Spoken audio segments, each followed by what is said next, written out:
दिवाली पर दोनों बहनों का दिवाला निकला। दोस्तों, मैं फहमीना इकबाल एक बार फिर आप सबके सामने अपनी नई कहानी लेकर हाजिर हूँ। बहुत दिनों के बाद आने के लिए माफ़ी चाहता हूँ, मगर मैं किसी काम में फंस गई थी, इसीलिए नई कहानी नहीं ला पाई। मगर आप लोगों ने मुझे कमेंट के ज़रिए अपना बहुत प्यार दिया और उसके लिए आप सबका बहुत बहुत धन्यवाद। चलिए, तो अब मैं अपनी कहानी पर आती हूँ। यह कहानी इसी दिवाली की है।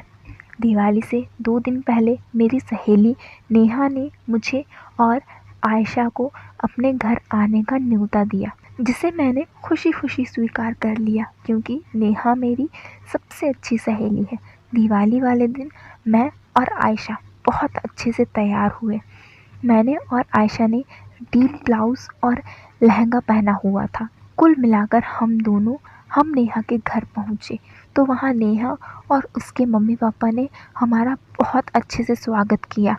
तभी वहाँ नेहा का भाई और उसके 2 कज़िन आ गए। नेहा ने हमारी पहचान उनसे करवाई तो वो तीनों हम दोनों को आंखें फाड़ फाड़ कर देखने लगे। उनकी नज़र हम दोनों बहनों के ऊपर ही टिकी हुई थी। फिर हम सब मिलकर पटाखे छोड़ने लगे तो नेहा का एक कज़िन, जिसका नाम रोहन था, वो बार बार आयशा से बात करने की कोशिश कर रहा था, जिसे आयशा और मैंने देख लिया था। आयशा ने मेरी तरफ देखा तो मैंने उसे इशारे से साइड में बुला लिया। वो आते ही बोली, यार रोहन अकेले में मुझसे मिलना चाहता है। तो मैंने आयशा को बोला, यहाँ कुछ मत करना, जो कुछ करना है बाद में कर लेना। वो बोली ठीक है, और वो चली गई। फिर थोड़ी देर बाद उसने रोहन से कुछ कहा तो रोहन ने मौका देखकर उससे बात की और स्माइल करता हुआ वहाँ से चला गया। फिर थोड़ी देर तक वहाँ रुक कर हम भी चलने के लिए निकलने लगे तो नेहा के पापा ने कहा कि अमन, नेहा का भाई, तुम दोनों को छोड़ देगा। तो हम दोनों के साथ अमन, रोहन और रोहित तीनों ही चल दिए। गाड़ी में आगे की सीट पर रोहित और अमन थे, पीछे हम दोनों और रोहन था।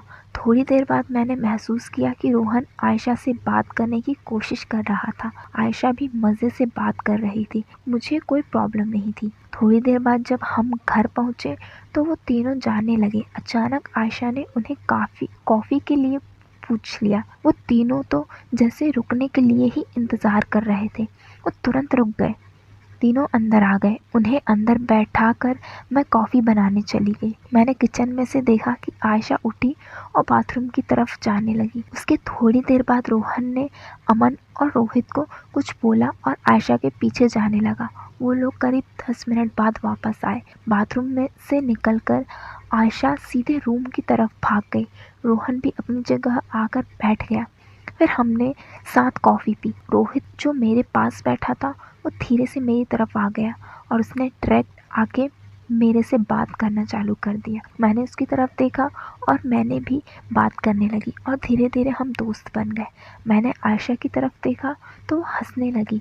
मैंने मन ही मन सोचा कि ये मुझे देखकर क्यों हंस रही है। अमन ने रोहित के कान में कुछ कहा और रोहित हट गया और अमन ने मेरे पास आके बोला कि हम लोग कल आएंगे, और फिर वो चले गए। उनके जाते ही मैंने आयशा को बहुत डांटा।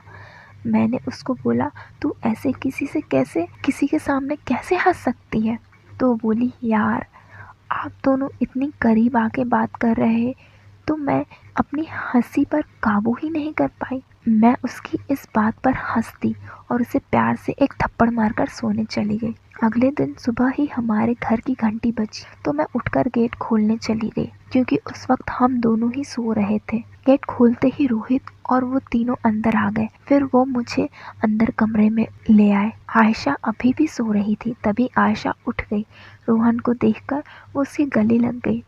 फिर उसने मुझे बहुत देर तक बातें की। फिर चाय बनाई और चाय पीने लगे बैठकर। अब मैं थक चुकी थी तो मैं लेट गई। मैंने कहा, नाश्ता क्या करोगे? वो बोला, आपको जो बनाना आता हो वो। मैंने कहा, फिर मैं समोसे बना लेती हूँ। फिर मैं वहाँ से उठ के चले गई और फिर मैंने पीछे पीछे वो आ गए और बोलने लगा कि अब मत तड़पाओ यार, बोल भी दो। तो मैंने बोली कि क्या तुम नहीं बोल सकते क्या? जो मुझे बार बार बोल रहे हो। उसने फट से बोल दिया, आई लव यू। फिर उसके बाद क्या होना मुझे बताने की ज़रूरत ही नहीं है। और मैंने वही किचन से देखी कि मेरी बहन भी उस लड़के के साथ लगी पड़ी है। तो ऐसे हम दोनों बहन ऐसे अपनी दे पड़े। तो दोस्तों, आप सभी को ये स्टोरी कैसी लगी? दोस्तों, मेरी ये स्टोरी आपको कैसी लगी? आप अपनी प्रतिक्रिया देने के लिए मुझे कमेंट बॉक्स में कमेंट करें। और वीडियो पसंद आई हो तो वीडियो को लाइक करें, शेयर करें, और अभी तक सब्सक्राइब नहीं किया है तो जल्दी से उस लाल सब्सक्राइब बटन को दबा दें। और उसी के बगल में एक बेल आइकन है, उसे दबाना ना भूलें, क्योंकि उस घंटी को दबाते ही आपको सभी नोटिफिकेशन जल्दी से मिल जाएंगे। और जाते जाते पेटीएम ज़रूर कर दें। और दोस्तों, मेरी फेसबुक पेज को भी फॉलो कर लें। अब चलती हूँ, मिलूँगी अपनी अगली स्टोरी में। तब तक के लिए बाय।